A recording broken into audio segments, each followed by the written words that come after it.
하나님 말씀 출애굽기 9장 1절에서 7절 말씀입니다. 제가 봉독해 올리겠습니다. 출애굽기 9장 1절에서 7절 말씀입니다. 주님께서 모세에게 말씀하셨다. 너는 바로에게로 가서 히브리 사람의 주 하나님이 이렇게 말씀하신다 하고 나의 백성을 보내어라. 그들이 나에게 예배드리게 하여라. 내가 그들을 보내기를 거절하고 계속 그들을 붙잡아 둔다면 주의 손이 들에 있는 너의 집 짐승들 곧 말과 나귀와 낙타와 소와 양떼를 쳐서 심히 무서운 병이 들게 할 것이다. 그러나 주는 이스라엘 사람의 집 짐승과 이집트 사람의 집 짐승을 구별할 것이니 이스라엘 자손의 것은 하나도 죽지 않게 할 것이다 하여라.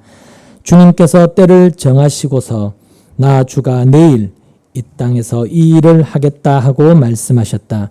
이튿날 주님께서 이 일을 하시니 이집트 사람의 집 짐승은 모두 죽었는데 이스라엘 자손의 집 짐승은 한 마리도 죽지 않았다. 바로는 사람을 보내서 이스라엘 사람의 집 짐승이 한 마리도 죽지 않은 것을 확인하였다. 그러나 바로는 여전히 고집을 부리고 그 백성을 보내지 않았다. 아멘. 기도하겠습니다. 온전히 하나님의 말씀에 붙들려서 살아가는 그 참된 믿음이 어떤 것인지 오늘도 주신 말씀 안에서 확인하며 배워 알게 하시고 우리가 살아가는 삶의 모든 여정들, 특별히 새로운 한 해를 시작하는 이 시점에서 신자된 우리가 이 세상을 보며 사는 것이 아니라 말씀 안에서 하나님의 그 뜻을 바라보며 살아가는 그런 참된 믿음의 삶이 되어지도록 저희를 굳게 붙들어 주시고 이 한 해도 저희의 삶에 친히 간섭하여 주시옵소서. 예수님의 이름으로 기도하옵나이다. 아멘. 지금까지 4번의 재앙이 주어졌습니다.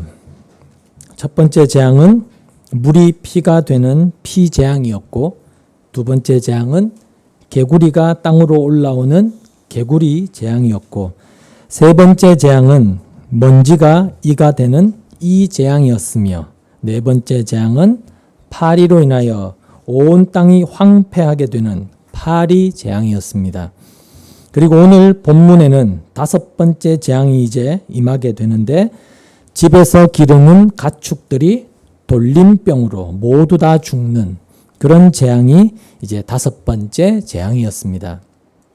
그리고 4번째 재앙부터는 이스라엘과 애굽이 구별되어서 재앙이 이스라엘이 머무는 고센 땅에는 임하지 않고 제외가 되고 그 외에 애굽 온 땅에만 그렇게 내려지게 되고 그렇게 재앙이 반복되면서 드러나게 되는 것은 이제 바로의 완악함, 인간의 그 완고한 성품, 이것이 이제 재앙을 통해 드러나게 되는 것입니다. 근데 사실은 지금 애굽에 내리고 있는 이 재앙들을 멈추는 방법은 어떻게 보면 굉장히 간단합니다. 그냥 바로가 이스라엘만 내보내면 금방 끝나게 되는 것이 애굽에 내리고 있는 재앙의 특징이기도 합니다. 이스라엘을 붙들어 놓지 않고 하나님 말씀대로 보내주면 재앙은 곧 끝나고 더 이상의 어떤 재앙은 없게 되는 것입니다. 근데 이 바로는 이스라엘을 보내준다 이렇게 하면서 결국은 보내지 않는 변덕만 그렇게 일삼고 있는데 그런 바로를 우리가 보면서 섣불리 생각하지 말아야 되는 것은 특별히 바로가 다른 사람에 비해서 마음이 더 완악하기 때문에 그런 것이다. 이런 생각을 하지 마셔야 됩니다. 다시 말해서 전에도 말씀드렸지만 내가 애굽 왕 바로였다면 그런 재앙을 겪으면서 하나님의 능력과 또 하나님이 세상을 주관하시는구나 이걸 내가 깨달았을 것이고 그럼 이스라엘을 보내줬을 것인데 바로는 등신같이 왜 그렇게 안 할까? 그런 생각을 우리가 섣불리 하지 말아야 된다는 것입니다. 왜냐하면 지금 바로가 보여주고 있는 것은 바로 한 사람의 어떤 특별한 기질이나 성품이 아니라 인간의 본성, 본질적 성품을 보여주고 있기 때문입니다. 하나님에 대해서 인간이란 존재가 얼마나 완악한지, 얼마나 완고한 성품으로 하나님을 대하는지 그것을 보여주고 있는 것이 지금 바울을 통해서 그렇게 드러나지고 있는 것입니다. 하나님께서 그렇게 인간의 본성을 드러내고 계신 것이죠. 그러니까 그런 바로의 본성이 바로 저와 여러분의 본성이라는 것을 잊지 말아야 되는 것입니다. 나는 바로와 다르다. 나는 바로와 같이 그렇게 하나님과 거래하는 사람도 아니고 바로와 같이 그렇게 완악한 사람이 아니다. 그게 아니라 바로의 모습을 보시면서 그런 바로의 모습이 바로 나구나. 이것이 하나님 앞에서의 신자의 올바른 모습이라는 겁니다. 왜냐? 그게 바로 하나님의 일하심이니까. 하나님은 자기 백성에게 바로 그 일을 하고 계시기 때문입니다.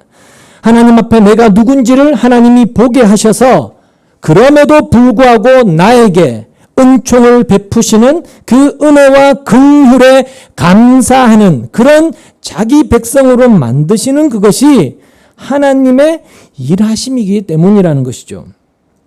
그러니까 하나님 앞에서 인간이란 존재는 심판받을 완악한 존재일 뿐이다라는 것을 바로가 나타내 보여주고 있는 겁니다.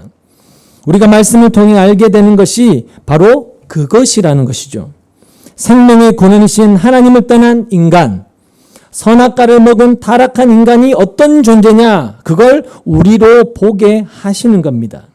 한없이 자기 중심적이어서 자신의 유익만을 생각하고 그래서 절대로 손해보지 않으려고 하고 그리고 보이는 물질적인 것을 가치로 여긴 채 보이지 않는 참된 가치가 되시는 하나님의 존재는 한없이 무시하며 부인하려고 하는 그게 바로 인간이다. 그렇게 인간의 실체를 말씀을 통해 계속해서 드러내시고 계신 것입니다. 그래서 우리가 성경을 통해 하나님을 알게 되고 그래서 하나님을 믿는다 혹은 하나님을 신앙한다라는 그 이야기는 하나님이라는 신이 존재하고 있다라는 것을 내가 인정하고 믿어주는 그런 것이 절대 아닙니다. 그건 하나님을 신앙하는 것이 아닙니다. 신앙이라고 하는 것은 하늘과 땅의 주인이시며 살아서 일하고 계신 하나님이 당신의 뜻대로 일하신다. 이걸 우리가 말씀을 통해서 알게 되고 그게 사실로 믿어지는 것, 그게 신앙입니다. 이걸 우리가 말씀을 통해서 알게 되고 그 사실로 믿어지는 그게 바로 신앙인 것이죠. 하나님은 당신의 뜻대로 모든 일을 행하신다. 그런 하나님을 믿는 것, 그런 하나님을 신앙하는 것입니다. 그게 바로 진짜 신앙이라는 것이죠. 그렇기 때문에 하나님을 진짜로 신앙하는 신자는 하나님이 일하신다라는 그런 신앙을 갖고 있는 신자는 내가 일한다. 이걸 내세울 수가 없습니다. 자기를 내세울 수가 없어요. 자기 힘을 절대로 내세울 수가 없는 것이죠. 하나님께서 하나님의 뜻대로 하나님의 능력으로 하나님이 일하고 계시는데 그 앞에서 나도 힘이 있고 나도 능력이 있고 나도 일할 수 있습니다. 이렇게 나올 수가 없다는 겁니다. 도리어 그렇게 나도 능력이 있고 나도 할 수 있고 나도 일합니다. 이걸 내세운다는 것은 하나님이 주인이시고 하나님의 뜻대로 하나님이 일하십니다. 그걸 믿지 않는 것이고 그래서 하나님의 일을 내가 도울 수 있다. 하나님의 일을 내가 도와준다. 이런 생각에 붙들려 있는 것입니다. 그러니까 하나님을 신앙한다고 말하면서도 내가 일하는 것이 내가 이렇게 하는 것이 하나님의 일에 좀 도움이 되고 또 하나님께 영광도 되고 그만큼 가치 있는 일이다. 이런 생각이 있다면 그건 하나님을 참되게 신앙하는 것이 아닌 것이 된다는 거죠. 왜냐하면 나도 일합니다. 나도 일할 수 있는 힘이 있습니다. 능력이 있습니다. 라는 그런 생각에서 나오는 것이 뭐냐면 하나님이 일하십니다. 이렇게 말은 하지만 결국 강조가 되는 것은 하나님을 위한 하나님의 일이 아니라 인간을 위한 인간의 일, 인간의 일에 가치를 두게 되기 때문입니다. 그래서 믿음과 행함을 같은 것으로 여기면서 항상 행함을 통해서 그 믿음을 판단하려고 하게 되고, 그러다 보니 뭔가 어떤 행함이 없거나 일하는 것이 없는 것을 게으르고 나태한 것으로 그렇게 판단하면서 그건 신앙이 없는 것으로, 그리고는 행함이 없는 믿음은 죽은 믿음이다라는 이 말씀을 거기에다 갖다 붙여서 행함이 반드시 나오도록 일부러라도 만들어내도록 행함이 없으면 안 된다고 그렇게들 이야기를 해버리는 것이죠. 근데 그게 바로 인간의 완악함이라는 것입니다. 완악함이고 완고한 성품이다. 이렇게 이야기한다는 것이죠. 왜 그렇게 이야기하느냐면 나도 일합니다라는 그런 생각 자체가 얘기한 대로 자신의 힘과 능력을 스스로 인정함으로써 자신의 가능성을 주장하는 것이기 때문입니다. 나에게도 이런 능력이 있습니다. 그러니까 하나님을 위해서 내가 얼마든지 일할 능력이 있다라는 거예요. 근데 그게 바로 이야기한 대로 하늘과 땅의 주인이 하나님이시고 그 하나님은 살아계셔서 당신의 뜻을 위해 일하시는 분입니다라는 것을 안 믿는 것이죠. 안 믿는 겁니다. 그게 바로 인간의 완악이고 인간의 완고한 고집이고 자기중심적인 교만이다. 죄다. 그걸 우리가 늘 염두에 두셔야 된다는 겁니다. 그걸 염두에 두시고 오늘 말씀을 보시면 1절에 보면 하나님은 모세로 하여금 바로에게 또다시 똑같은 말을 하게 하십니다. 주님께서 모세에게 말씀하셨다. 너는 바로에게로 가서 히브리 사람의 주 하나님이 이렇게 말씀하신다 하고 나의 백성을 보내어라. 그들이 나에게 예배드리게 하여라 하라고 하시면서 내 백성을 보내라. 그래서 그들이 나를 예배하게 해라. 제사 지내게 해라. 나를 섬기게 해라. 라는 똑같은 말을 반복하게 하십니다. 그리고 2절 이하를 보면 내가 그들을 보내기를 거절하고 계속 그들을 붙잡아 둔다면 주의 손이 들에 있는 너의 집 짐승들 곧 말과 나귀와 낙타와 소와 양떼를 쳐서 심히 무서운 병이 들게 할 것이다. 돌림병을 일으켜서 다 죽여버리겠다. 이렇게 경고를 하십니다. 근데 만약에 여러분이 바로라면 하나님께서 모세를 통해 전하시는 이 말씀을 접했을 때 그 말씀을 들을까요? 안 들을까요? 여러분은 어느 쪽이겠습니까? 듣는다? 안 듣는다? 제가 여러분도 바로와 같이 하나님 말씀 듣지 않을 겁니다. 이렇게 말한다면 여러분 아무래도 속으로 쉽게 제 말이 인정이 되지 않을지도 모르겠습니다. 무슨 말이냐? 나는 바로와 달리 그렇게 안 하고 하나님 말씀 들을 겁니다. 라고 생각을 하실 겁니다. 왜냐하면 재앙이 지금 처음 내리는 것이면 몰라도 이미 4번에 걸친 재앙이, 엄청난 재앙이 이미 경험을 했기 때문입니다. 근데 사실 바로도 4번의 재앙을 겪으면서 그 재앙이 우연이 아니고 하나님으로 말미암은 것임을 바로도 눈치를 챘습니다. 그 증거가 뭐냐면 바로가 모세를 불러서 모세에게 8장 말미에 보면 이스라엘을 보내줄 테니까 내가 하는 일이 잘 되도록 좀 날 위해서 기도해 달라라는 그런 말을 하지 않습니까? 너희 하나님께 날 위해 기도해 달라고 그렇게 요구하게 되죠. 이것은 하나님이 지금 이 재앙을 내리고 있는 것이다라는 것을 바로가 알았다는 것을 의미하는 것입니다. 그렇지 않으면 모세를 불러서 너희 하나님께 날 위해서 기도해 달라 이런 말을 할 필요가 없지 않습니까? 그렇게 봤을 때 이 바로를 우리가 이해할 수가 없는 것이 그렇게 재앙을 4번씩이나 경험했으면서도 왜 이스라엘을 알아서 내보내지 않느냐는 겁니다. 그렇게 혹독한 경험을 했으면서도. 그리고 이번에도 이스라엘을 내보내지 않으면 또다시 재앙이 임할 것이다. 그걸 충분히 예상할 수 있는데 왜 도대체 안 보내느냐는 것이죠. 대개는 그 이유를 바로는 하나님을 믿지 않는 이방인이라서 그렇다. 이런 생각들을 많이들 합니다. 바로는 하나님을 모르는 이방인이었기 때문에 하나님 말씀 듣지 않고 완악함을 버리지 않는 것이다. 그렇게 생각을 해요. 근데 그 말을 바꾸어서 이야기하면 그럼 하나님을 믿는 이스라엘은 다를 것이다 라는 그런 의미가 됩니다. 바로는 하나님을 몰라서 하나님을 믿지 않는 사람이니까 하나님 말씀 안 듣지만 이스라엘은 하나님을 알고 하나님이 택한 자기 백성이고 그래서 하나님을 믿으니까 하나님 말씀 듣는다. 그런 의미가 되는 것이죠. 근데 그게 증명이 되려면 이스라엘은 자신들의 경험을 바탕으로 해서 하나님을 신앙하는 그들의 신앙은 늘 향상이 되어야만 마땅합니다. 하나님을 경험하면 경험할수록 하나님을 믿는 믿음이 더 자라가야 되는 것이잖아요.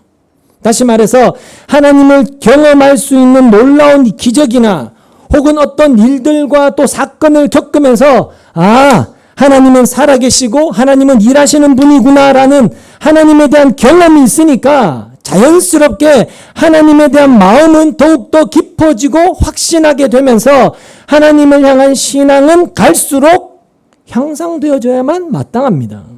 자라가져야 되는 것이죠. 경험이 바탕이 된다면. 그리고 그건 우리가 갖고 있는 일반적인 상식이기도 합니다.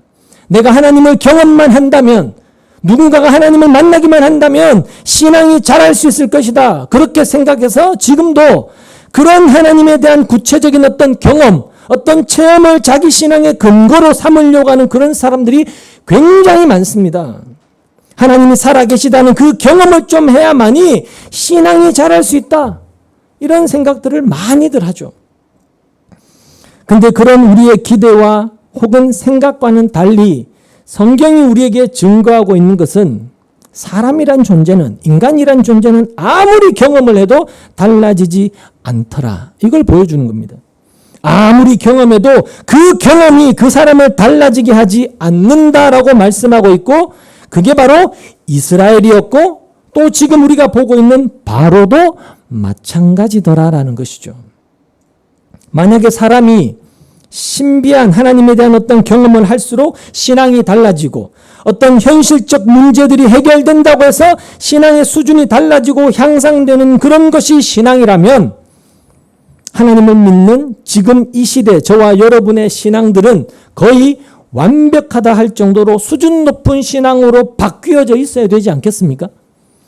여러분, 선악과를 먹은 이후로부터 지금까지 얼마나 많이 하나님의 살아계심과 하나님의 일하심이 증거되어졌고 지금도 매주 교회들마다 하나님이 증거되어지고 있는데도 지금의 신자들의 지금 신자들의 신앙 성숙, 신앙의 향상이라는 것은 여러분도 아시겠지만 좀처럼 보기가 어렵지 않습니까? 당장 이스라엘만 하더라도 그들이 경험한 하나님에 대한 신비한 경험의 시작이 우리가 지금 보고 있는 이 출애굽부터라고 해도 그들은 수많은 신비한 일들을 다 경험했습니다. 그런데 그런 경험으로 그들이 달라졌나요? 달라진 것이 없습니다. 심지어 최고의 신비라고 할 수 있는 하나님의 아들이신 그리스도 예수가 자기들을 죄에서 구원하러 오셨음에도 불구하고 그 예수를 미워해서 십자가에 못 박아 죽여버렸지 않습니까? 그리고는 지금도 이스라엘의 후손이라고 하는 유대인들은 여전히 예수님 시대의 유대인들처럼 자기들의 힘과 노력과 능력으로 말씀을 지켜서 구원을 얻고자 하는, 의롭게 되고자 하는 그 틀에서 여전히 갇혀 있지 않습니까?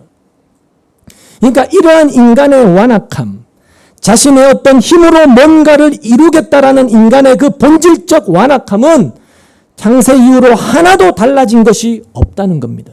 수많은 사건을 통해 하나님을 경험했음에도 불구하고 달라진 것이 없다는 것이죠.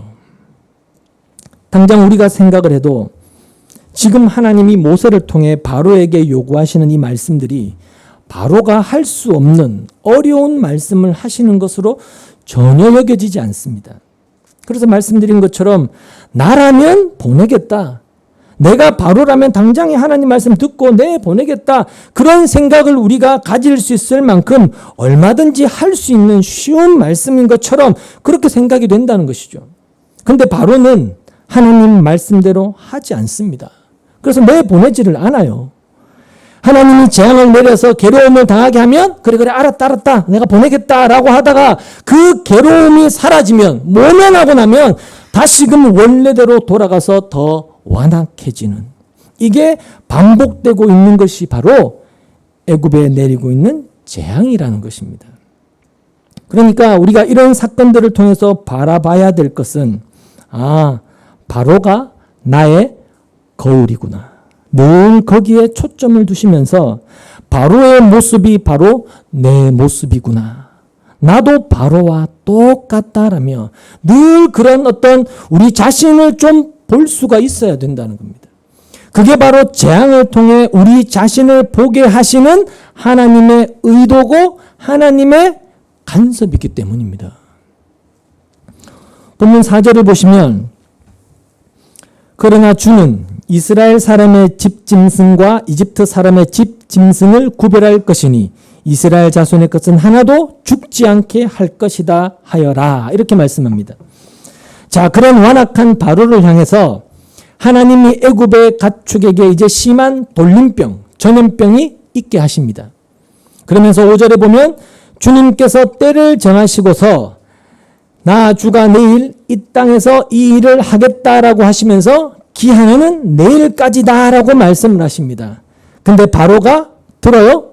듣지 않죠. 또다시 하나님 말씀을 무시하고 이스라엘을 보내지를 않게 되고 그 결과로 이제 하나님께서 말씀하신 것처럼 가축들에게 심히 무서운 돌림병이 돌아서 모든 가축이 몰살당하게 되는 그런 재앙을, 5번째 재앙을 이제 겪게 되는 것입니다.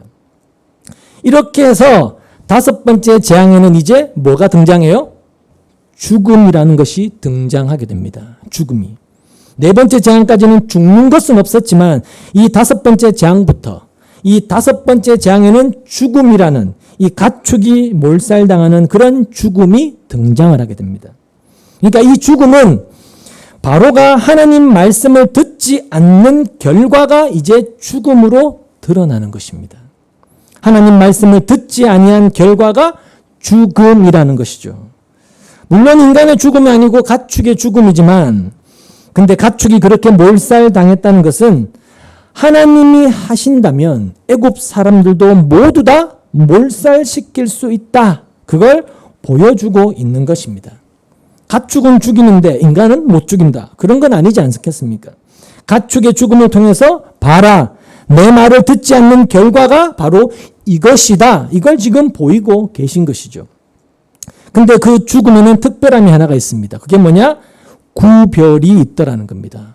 똑같은 구별이 또다시 등장하더라는 것이죠. 6절을 보시면 이튿날 주님께서 이 일을 하시니 이집트 사람의 집 짐승은 모두 죽었는데 이스라엘 자손의 집 짐승은 한 마리도 죽지 않았다라고 말씀합니다. 이스라엘 자손의 가축이 죽지 않은 것은 이스라엘 자손의 가축이라고 해서 애굽 사람들의 가축과 뭔가 다른 어떤 특별한 조건이 있는 것이 아닙니다. 똑같은 그냥 일반 가축입니다. 다만 이스라엘 자손의 가축은 애굽 가축이 아니라 이스라엘 자손의 가축이라는 그 사실 하나 때문에 죽지 않게 하신 것입니다. 이스라엘 자손의 가축이라는. 이렇게 애굽은 모든 가축을 다 잃어버렸는데 이스라엘은 단 하나도 잃어버리지 않습니다. 그리고 이런 재앙을 애굽도 보고 이스라엘도 봅니다. 그러면 이스라엘이 지금 이런 재앙을 경험하게 되었다면 그들은 어떤 생각이 들어야 될까요? 그들의 생각은 이제 어떤 방향으로 흘러가야 될까요?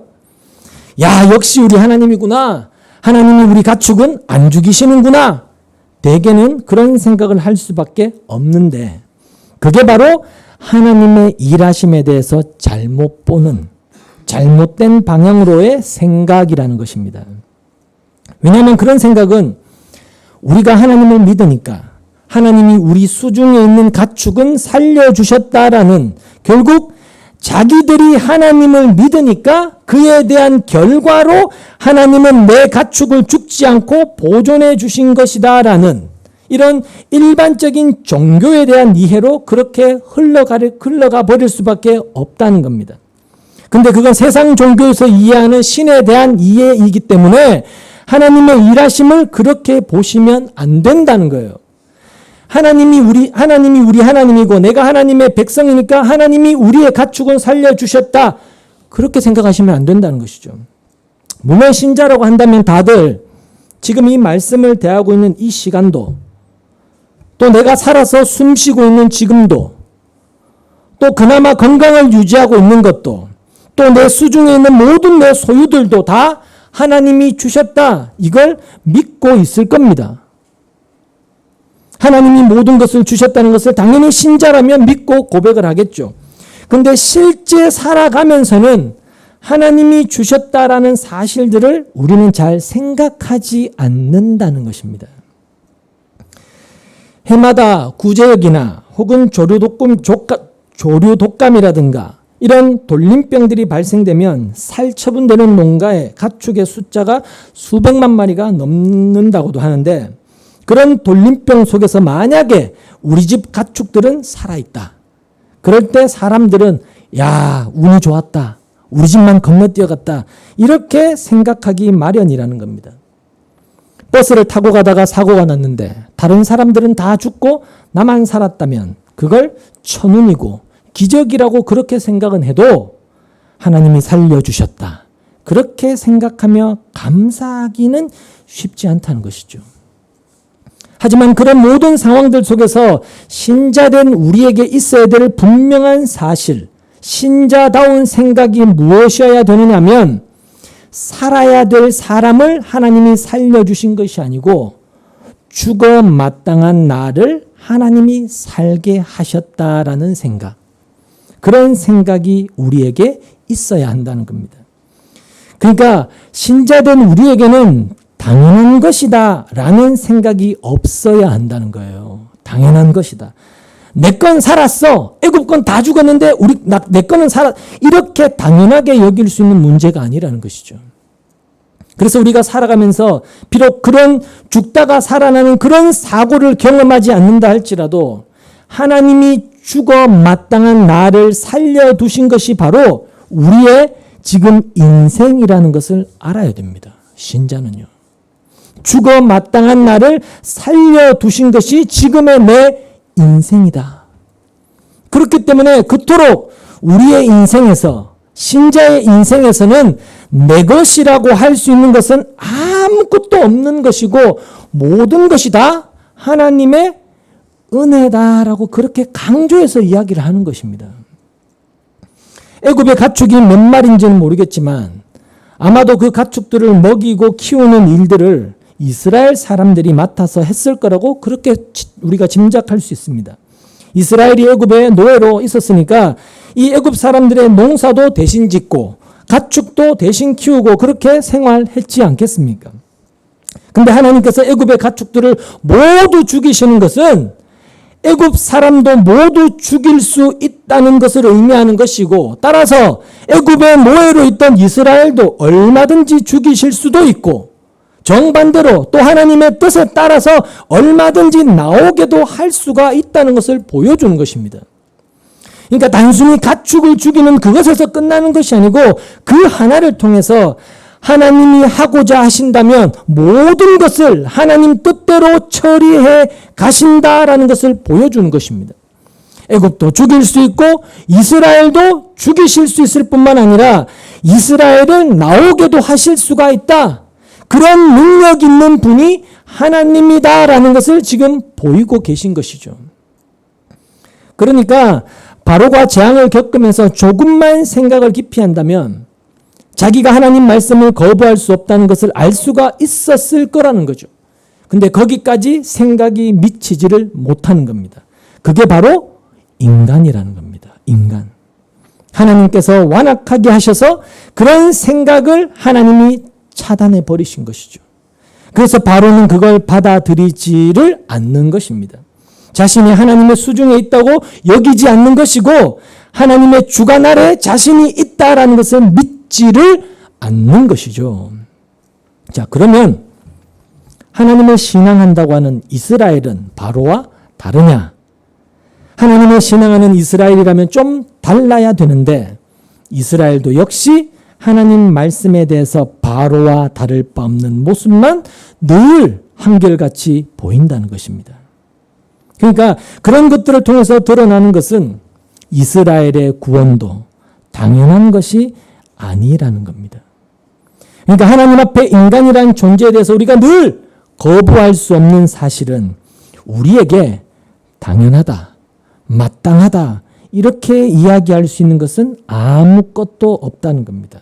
구원이라는 것은 말할 것도 없고 지금 우리에게 주어진 그 모든 것들도 이건 나에게 당연한 겁니다. 내가 이만큼 열심히 일하고 내가 노력하고 수고해서 얻어진 결과입니다. 보상입니다. 이렇게 이야기할 수 있는 것은 아무것도 없습니다. 그러니까 그런 하나님 앞에서의 인간의 실체가 바로 이런 재앙들 속에서 다 드러나고 있는 것이죠. 이스라엘 너희도 이런 인간이고 이런 존재일 뿐이다. 이렇게 나타내 보이고 계신 것이죠.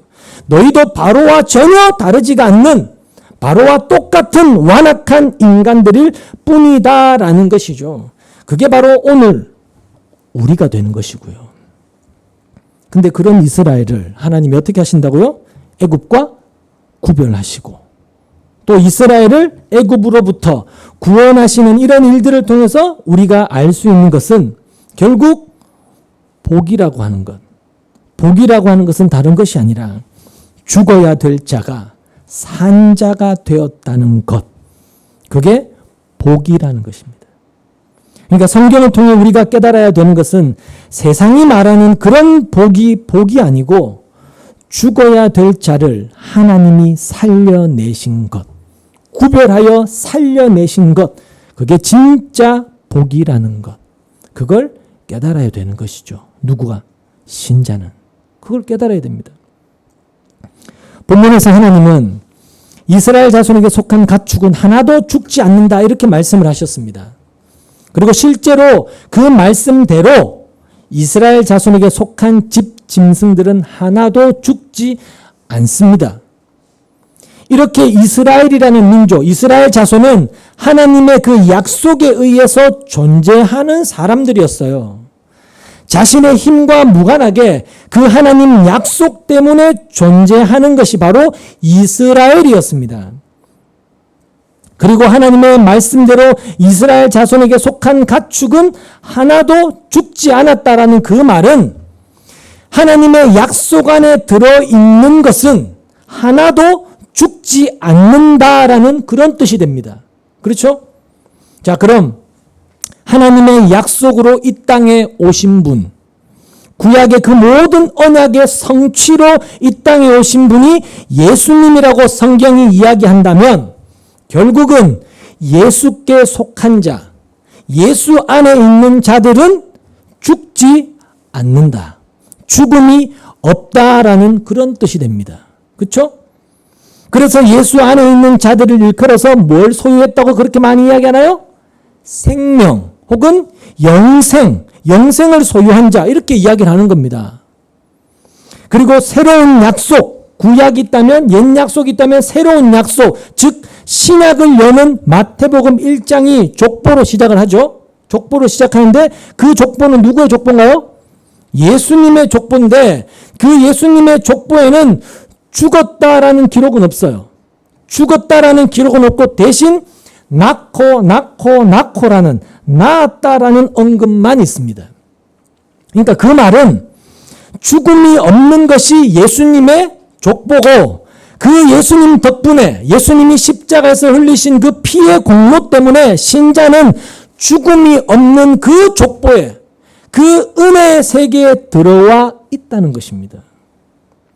그러니 여러분이 진짜 신자라면 이것보다 더 큰 복이 어디 있고 감사하지 못할 이유가 뭐가 있느냐는 거예요.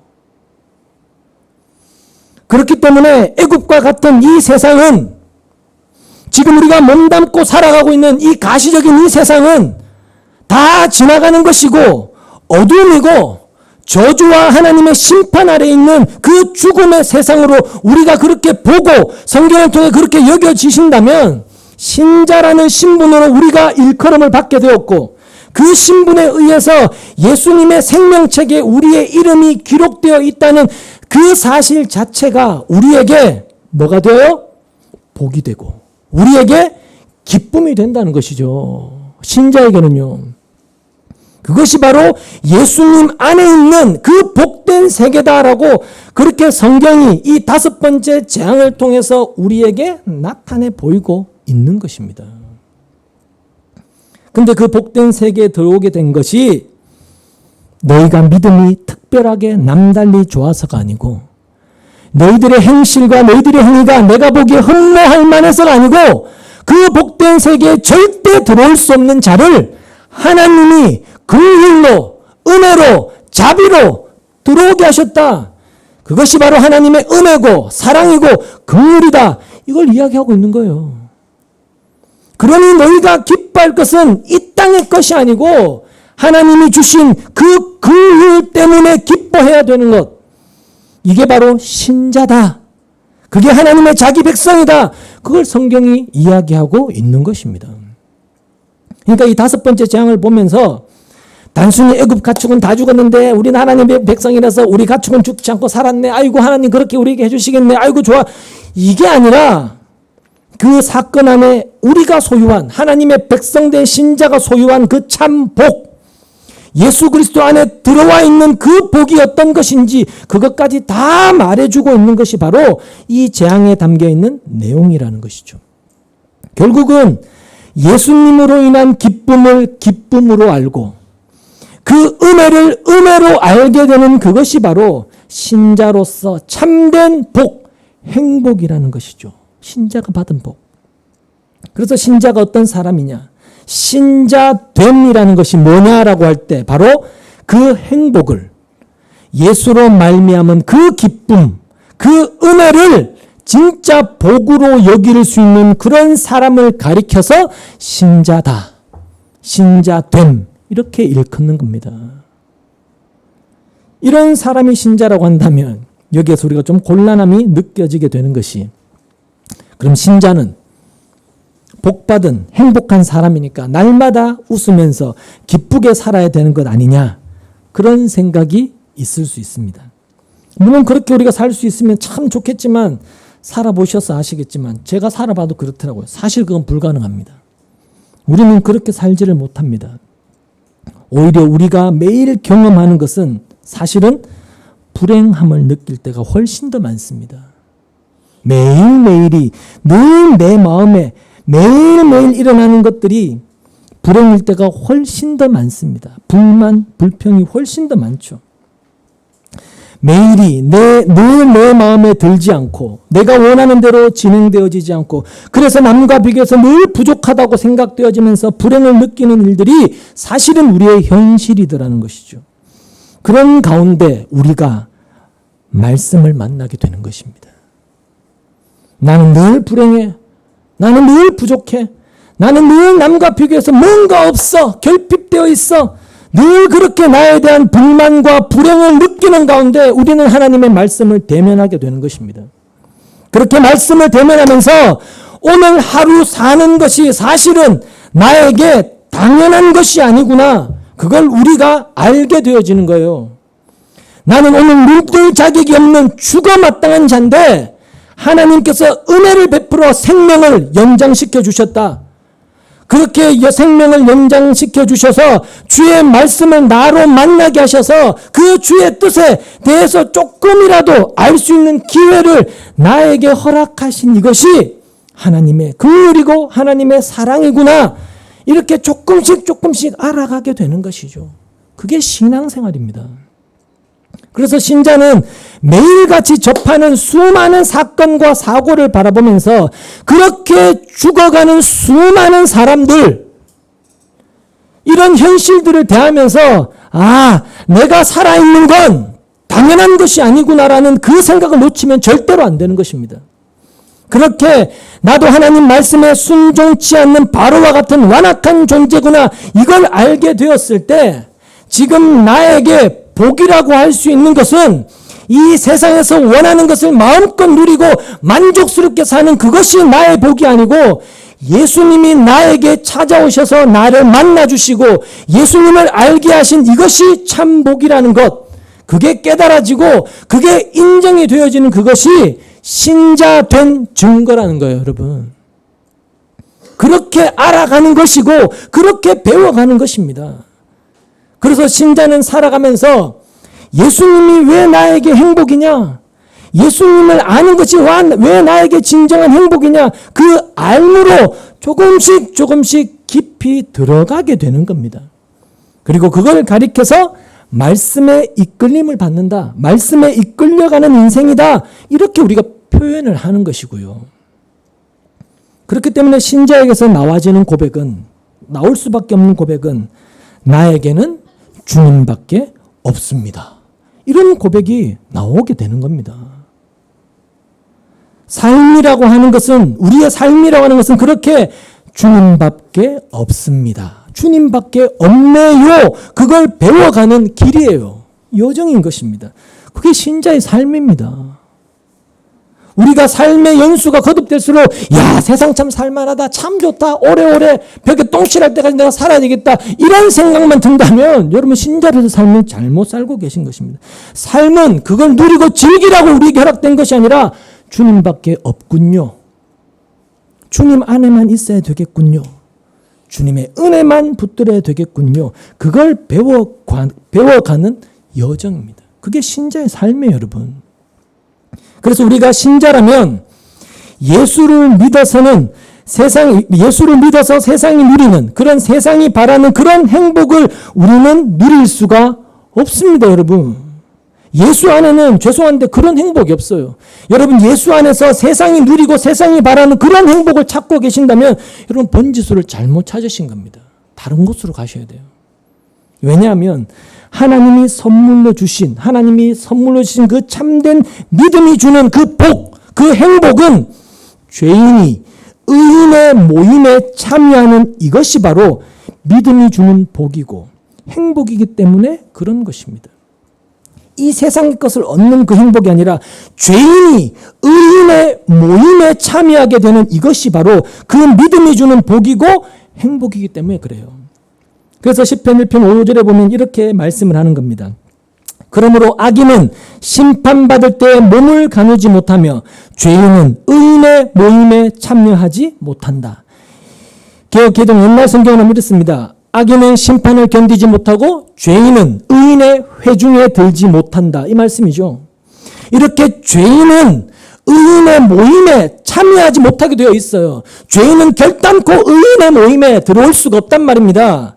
따라서 우리가 의인의 모임에 참여하게 된 것, 히브리서에서 보셨죠? 우리가 장자의 총회, 그 하나님의 나라에 들어가게 된 것은 그래서 결단코 당연한 것이 아니에요.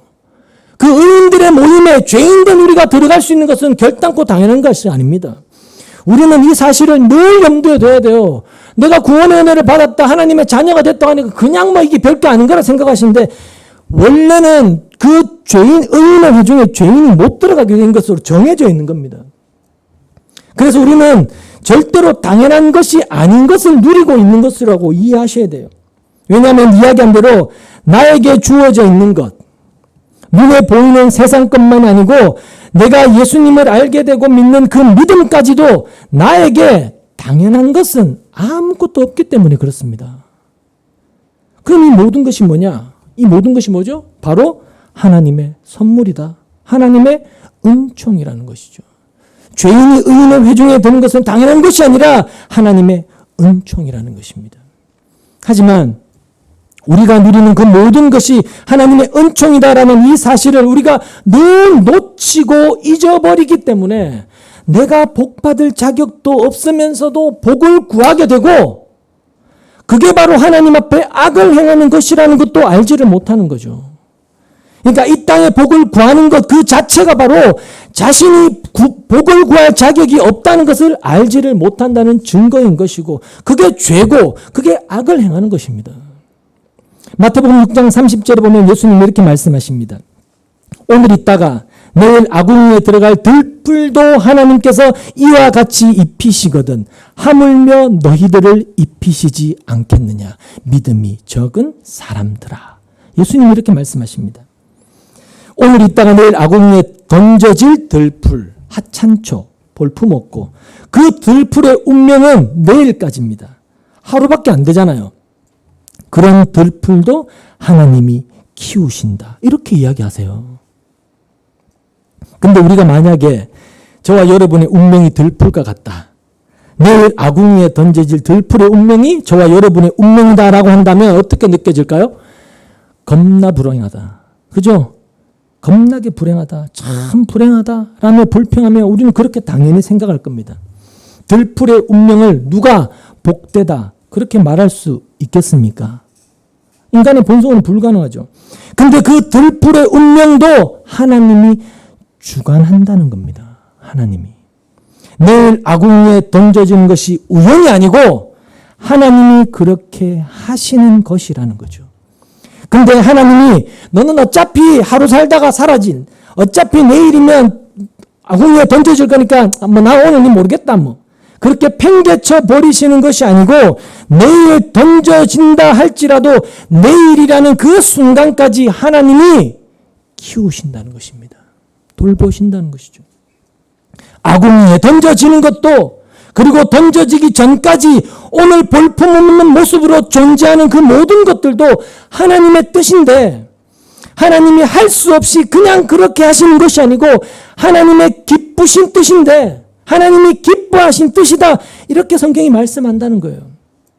물론 우리가 볼 때는 들풀이 어떤 하나님의 영광을 뭐 크게 드러내고 또 하나님을 위해서 뭐 엄청난 위대한 일을 하고 그런 것은 아니지 않습니까? 들풀이라는 것 자체가 볼품없고 아무것도 아닌 정말로 초라한 그런 모습이 들풀이잖아요.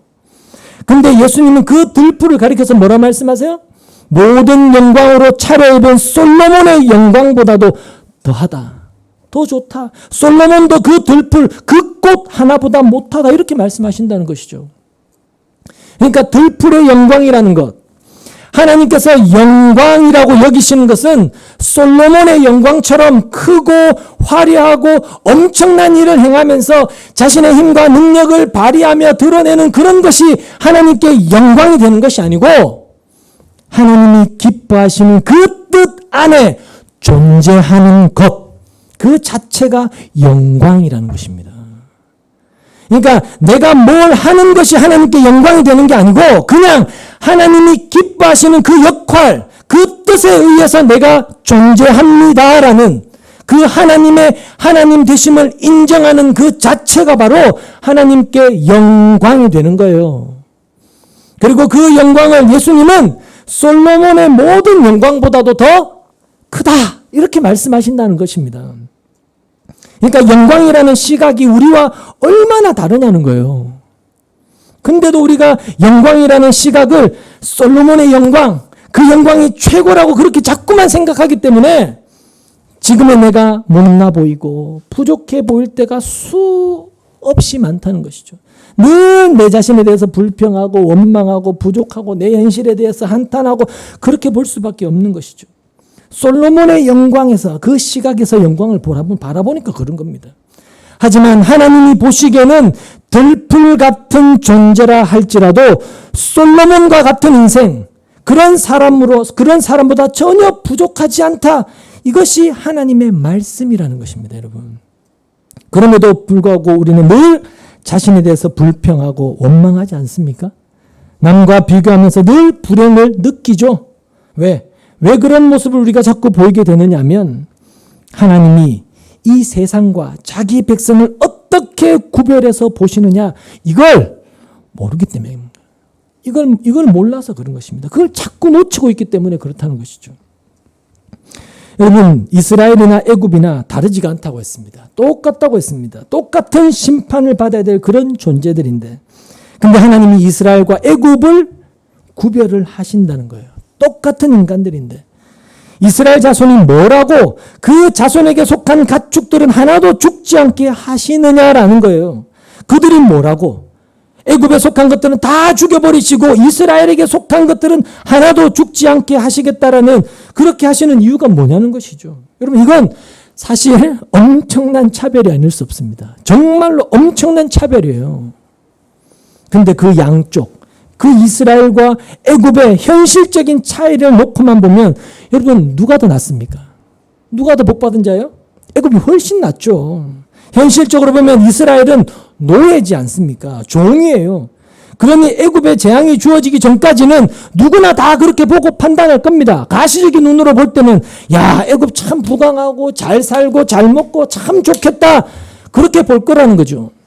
근데 곧 이어지는 이스라엘과 애굽을 구별하면서 재앙이 막 떨어지는 걸 이걸 보면서 과연 나는 어느 쪽에 있고 싶냐? 여러분 이걸 자문해 봐야 되지 않겠습니까? 애굽에 속한 것들은 다 죽어버리고 이스라엘에 속한 것들은 하나도 죽지 않은데 그럼 나는 어느 쪽에 속해야 할까? 이걸 생각해 봐야죠 당연히. 쉽게 말해서 애굽은 마귀에게 속해 있고 이스라엘은 하나님께 속해 있는 거예요. 이것만 다른 거예요. 이것만 다른 점입니다. 그래서 애굽은 죽음의 세계고 이스라엘은 죽음이 없는 세계입니다. 이것을 지금 가축들의 죽음이 있고 없고를 통해 나타내 보이고 계신 것입니다. 그렇게 구별하심으로써 너희는 내 백성된 너희는 이런 세계에 들어와 있다. 이걸 보이시는 거예요. 이게 참 복이 아니냐 이렇게 말씀하시는 것이죠. 이걸 놓고 본다면 그럼 어느 쪽이 더 복되다고 할 수 있겠느냐는 겁니다. 우리에게 물으시는 거예요. 당연히 죽음이 없는 하나님께 속한 이스라엘. 그들이 복이다. 그들이 참된 복받은 자들이다. 이렇게 우리가 당연히 이야기할 수밖에 없지 않겠습니까? 근데 지금은 그렇게 대답을 하고 생각을 하는데 이스라엘이 복되다 이렇게 말을 하는데 왜 세상을 살아갈 때는 왜 여러분의 현실 속에서는 그런 내용들을 다 잊어버린 채 살아가시느냐는 것이죠. 답답하게 시리. 그러니까 이것만 보더라도 우리는 늘 어떤 하나님 말씀을 듣기는 듣지만 말씀의 세계를 살아내지를 못하는 겁니다. 듣기는 듣되 살아내지를 못하죠. 어쩌면 살아내고자 하는 그런 간절함도 별로 없고 그러니 말씀을 들으면서도 말씀에 대한 간절함이 없이 그냥 들을 때가 태반이죠. 여전히 세상 영광을 누리는 그 자신을 꿈꾸고 추구하면서 말씀을 듣고 있기 때문에 세상이 말하는 그 영광, 그 복을 추구하면서 말씀을 듣고 있기 때문에 그 말씀의 세계가 주는 이 참 복, 참 기쁨을 이 말씀의 세계 안에서 보지도 못하고 다 놓쳐버리고 있는 그것이 바로 지금의 신자들의 가장 안타까움이라고 할 수가 있다는 것이죠. 그게 지금 우리의 현실이기 때문에 나의 운명을 하나님이 기뻐하시는 그 뜻대로 하나님이 유지하시고 하나님이 붙드신다는 그 사실에 대해서 기쁨이나 만족이나 감사가 없는 것입니다. 하나님이 붙드시는 그것보다는 내가 원하는 세상 것이 주어지는 그런 인생, 그런 운명을 더 원하면서 살기 때문에 하나님과의 관계 속에서 우리에게 보장되어 있는 그 기쁨과 복된 세계를 늘 잃어버리고 보지를 못하는 것이죠. 근데 여러분, 제 아무리 세상 영광과 부귀를 다 누리는 인생이라 할지라도 애굽과 같이 마귀에게 속했다, 어둠에 속했다라는 그것으로 그 모든 것들은 다 먼지와 같은 것으로 전락되어 버리는 것입니다. 아무것도 아닌 거예요, 사실. 신자는 말씀을 통해서 그걸 좀 볼 수가 있어야 된다는 것이죠. 그렇기 때문에 신자는 자신과 세상을 비교할 때는 세상처럼 힘이 있냐 없냐, 능력이 있냐 없냐, 돈이 있냐 없냐 이렇게 비교할 것이 아니고 예수님을 알지 못하는 것과 예수님을 아는 것, 그 차이가 뭐냐, 그렇게 비교를 해야만 답을 얻을 수 있습니다. 그렇지 않으면 절대로 여러분은 답을 찾을 수 없을 것입니다. 앞에서도 언급했지만 이스라엘은 아브라함과 이삭과 야곱에게 하신 하나님의 약속에 의해, 언약에 의해 존재하는 자들입니다. 하나님의 약속이 있었기 때문에 이스라엘이 계속해서 존재하는 것이지, 약속이 없으면 이스라엘은 존재할 수 없습니다. 따라서 이스라엘은 하나님은 그분의 약속대로 시행하시는 분이시고 약속대로 이루시는 분이다라는 것을 보여주는 하나의 증거물이에요. 증거물. 이스라엘은. 바로 그것을, 이스라엘에게 속한 것은 하나도 죽지 않게 하신 그것으로 하나님이 나타내 보이시는 것입니다. 이스라엘이 애굽보다 나은 자손이거나 나은 사람이어서가 아니라 하나님의 약속 때문이다. 그걸 보이시는 것이죠. 그래서 이스라엘의 구원도, 그리고 우리의 구원도 하나님은 약속대로 일하시는 분이다라는 그런 차원에서만 이해를 하셔야 돼요. 그게 이스라엘의 복이고 우리의 복이라는 것이죠. 하나님의 약속 안에 있다라는 그것이 진짜 복이라는 것이죠. 근데 우리가 그 복을 복으로 여기지 않고 자기가 원하는 것을 구하는 그것이 바로 인간의 완악함이고 교만이 되는 것이죠. 하나님은 이러한 인간의 실체, 인간의 악함을 이런 재앙들을 통해서 드러내고 계신 것입니다. 본문 7절을 보시면 바로는 사람을 보내서 이스라엘 사람의 집짐승이 한 마리도 죽지 않은 것을 확인하였다. 그러나 바로는 여전히 고집을 부리고 그 백성을 보내지 않았다. 이게 바로 인간의 완악함이라는 겁니다. 완악한 인간이라는 거예요. 인간이 어떤 존재냐? 어렵게 생각할 필요가 없이 바로 이게 인간이라는 겁니다. 이게 우리라는 거예요. 바로는 이스라엘 사람의 가축은 하나도 죽지 않았다는 것을 확인을 했는데도 백성을 안 보내는 겁니다. 애굽도 이스라엘도 하나님의 손에 있음을 바로는 인정하지 않고 내 손에 있는 걸 좀처럼 포기하지 않겠다는 걸 지금 나타내고 있는 것이죠. 그게 바로 모든 인간의 완악함이라는 것입니다. 그러한 인간들 속에서 구원받은 자가 존재하더라. 그런 인간들 속에서 하나님을 믿고 신앙하는 신자가 있더라. 어떻게 그 일이 가능하게 되었느냐? 그건 인간의 열심과 노력과 무관하게 하나님의 약속대로 시행하신 결과였다라는 것입니다. 하나님이 말씀하신 대로 시행하셨기 때문에 그 완강한, 그 완고한 그 인간들 속에 하나님을 믿고 신앙하는 인간들이 존재하더라. 이걸 보이시는 것이죠. 그래서 신자된 우리가 믿는 것은 하나님의 일하심을 믿는 것이지 다른 걸 믿는 게 아닙니다. 우리가 가지고 있는 내 열심, 내 희생, 내 어떤 것을 믿는 것이 아니라 우리는 하나님의 일하심을 믿는 것입니다. 약속하신 대로 일하시는 하나님에 의해서 우리는 마지막 날에도 심판에서 벗어나서 그 영원한 생명의 영생으로 들어간다. 누구에 의해서? 하나님에 의해서. 이걸 믿는 것이죠. 그렇기 때문에 우리에게 있어서의 시작은, 신자에게 있어서의 시작은 하나님이고 마침도 하나님이실 뿐이라는 거죠. 그런 그 시작과 마침이 하나님이다라고 했을 때 그 속에, 그 틈 속에 인간의 공로는, 우리의 어떤 내세울 만한 그 행위는 들어갈 수가 없는 겁니다. 머리카락 하나도 못 들어가요. 그래서 늘 말씀드리지만 그럼 우리의 할 일이 뭐냐? 우리의 할 일이 뭐냐? 신자의 할 일이 그 하나님이 나의 시작이고 마침입니다. 하나님이 나의 전부입니다. 나의 모든 것입니다. 그걸 믿는 자로 살아가라는 것이죠. 사시라는 겁니다. 그리고 그게 진짜 믿어진다면 여러분의 그 어떤 현실 속에서도 당연히 뭐가 될까요? 감사가 되겠죠. 어떤 상황 속에도 감사가 되겠죠. 왜? 시작도 마침도 하나님이시니까 감사할 수밖에 없는 거죠.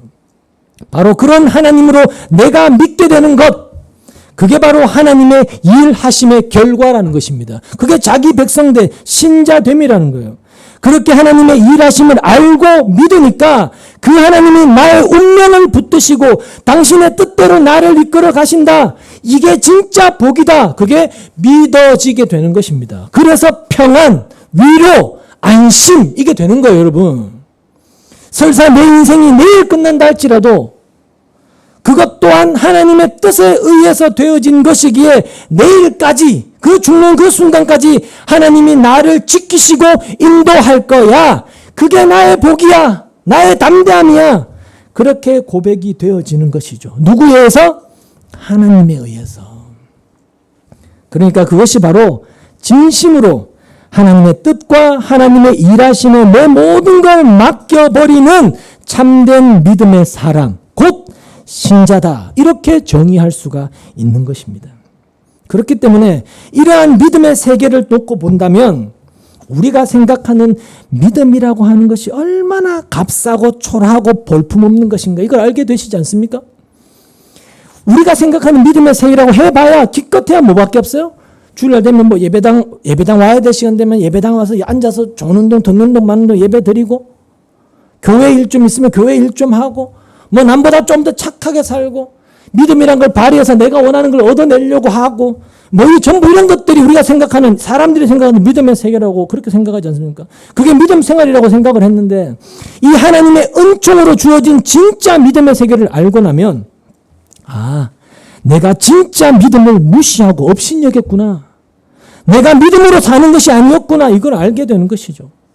그렇기 때문에 내가 믿는다. 내가 주를 믿는다. 이런 말도 함부로 못하는 것이고 그리고 누군가 서로 믿음을 내놓고 네 믿음이 세니 내 믿음이 세니 네 믿음이 크니 내 믿음이 크니 이런 비교도 못하는 것이죠. 왜? 애시당초 이 믿음은 내 것이 아니었기 때문에요. 그러니 우리가 믿음으로 사는 이 믿음의 세계 여기에 대해서 정말로 좀 제대로 이해하고 파악할 수 있으셔야 돼요.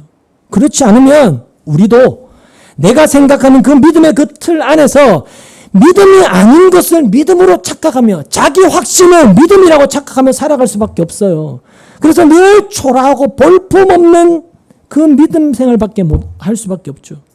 그리고 그렇게 살다 보니까 우리가 신자라고 하면서도 내가 얼마나 크고 놀라운 이 복된 세계 안으로 들어오게 되었는지 어떻게 들어오게 되었는지를 깨닫지 못하고 그러니까 기쁨이 없는 거죠. 감사도 없는 것이고 만족도 안 되는 것이죠. 다 잃어버리고 사는 거죠. 그리고는 내가 원하는 이 세상 것 좀 얻어내기 위해서 믿음만 동원하는 말도 안 되는 신앙생활을 할 수밖에 없는 거죠. 이게 바로 지금의 신자된 우리가 깊이 있게 한탄해야 될 가장 큰 문제라는 것입니다. 여러분 사도 바울과 예수님 한 편의 강도가 똑같이 천국에 갔습니다. 똑같이 천국에 갔지만 그 둘의 다른 점이 뭔지 아십니까? 바울은 다메섹 도상에서 예수님을 만나고 극적으로 예수님으로 인한 그 복된 믿음의 세계를 그는 알게 되었습니다. 그래서 그에게는 뭐가 있었어요? 항상 그에게는 뭐가 있었어요? 기쁨이 있었습니다. 빌립보서 기쁨의 서신을 쓸 정도로 감옥 안에서도 빼앗길 수 없는 죽음 앞에서도 빼앗기지 않는 그 기쁨이 바울에게는 있었습니다. 그러니까 사도 바울에게 주어진 그 구원에 대한 보상이 뭔지 아십니까? 죽어서 하나님 나라 가서 큰 면류관 받고 높은 자리에 앉게 이런 게 보상이 아니고 하나님이 주관하시는 이 남은 인생 동안에 그 예수로 인한 그 기쁨이 있는 그것이 바로 신자의 보상이었던 것입니다. 예수를 만나고 나서 그 전에는 없었던 그 참된 기쁨이 있게 되어지는 것, 세상의 그 무엇으로도 빼앗겨지지 않는 그 기쁨, 그게 보상이었던 것이죠. 그래서 매맞고 죽음의 위기에 처했으면서도 예수님이 자신의 기쁨이 되었던 것, 그 어떤 것도 그 기쁨을 빼앗아갈 수 없었던 것, 그런 삶이 가능해진 것, 그게 신자에게 허락된 보상이었던 것입니다. 그렇기 때문에 복 있는 사람, 그 참 복을 알게 된 신자는 언제나 예수 그리스도만을 원하게 되어 있는 거예요. 주님만 밖에 없다고. 다른 것은 원할 필요가 없죠. 그 주님만 원하게 되는 겁니다. 주님만이 나의 가장 존귀한 보배십니다. 라며 주님을 원하게 되는 것이죠. 오늘 본문 3절을 보시면 주의 손이 들에 있는 너의 집 짐승들 곧 말과 나귀와 낙타와 소와 양떼를 쳐서 심히 무서운 병이 들게 할 것이다 라고 이야기합니다. 애굽 들에 있는 그 모든 가축이 누구 손에 있다고요? 주의 손에 있다는 겁니다. 주의 손에 있다. 그러니까 하나님에 의해서 있기도 하고 없어지기도 하는 겁니다. 하나님에 의해서 살기도 하고 죽기도 한다는 뜻이에요. 여러분, 이 세상의 모든 것이 다 그렇다는 걸 잊지 마셔야 돼요. 이 세상의 모든 것이 다 그렇습니다. 이 땅의 모든 것이 다 주님의 손에 있습니다. 하나님 손에서. 그래서 하나님에 의해서 있기도 하고 없어지기도 하시는 것입니다. 근데 그 하나님이 어떤 분이라고요? 선하신 분이죠. 자기 백성에 대해서 한없이 사랑과 긍휼과 은혜와 자비를 베푸시는 그런 분이십니다. 이렇게 주의 손에 모든 것이 있는데 그분이 선하신 분이에요. 근데 만약에 우리에게 그것이 주어지지 않았다면 그것 또한 하나님의 뜻인 것이죠. 하나님의 기쁘신 뜻인 것이죠. 하나님은 들풀에게 솔로몬의 영광을 주어서 영광을 누리게 하신 것이 아니었습니다. 그냥 들풀은 들풀 그대로 살다가 아궁이에 던져지게 합니다. 그럼에도 들풀의 영광이 솔로몬의 영광보다 낫다. 이렇게 말씀하신다는 것이, 이렇게 보신다는 것이죠. 그러니까 우리의 본성을 가지고는, 우리의 욕망으로는 도무지 이해할 수 없는 이 말씀의 세계지만 이 땅이 처한 현실을 통해서 생각을 하면 이게 무슨 뜻인지 우리는 충분히 이해가 되죠. 그럼 이 땅은 어둠이고 죽음이란 걸 생각한다면 여러분에게 있어서 뭐가 정말로 영광인가를 알 수가 있는 것이죠. 그래서 이스라엘 자손의 가축은 하나도 죽지 않았다라는 이 구별의 의미를 여러분 좀 깊이 생각하시고, 신자된 우리는 그 어둠에 속한 그 죽음의 세상에서 구별하여 불러내신 하나님이 택한 하나님 백성이다라는 이 존귀한 신분을 부디 현실 속에서 놓치지 마시고 여러분의 남은 평생을 정말 복이 있는 그런 신자로 살아가게 되시기를 주님의 이름으로 축복합니다. 기도하겠습니다.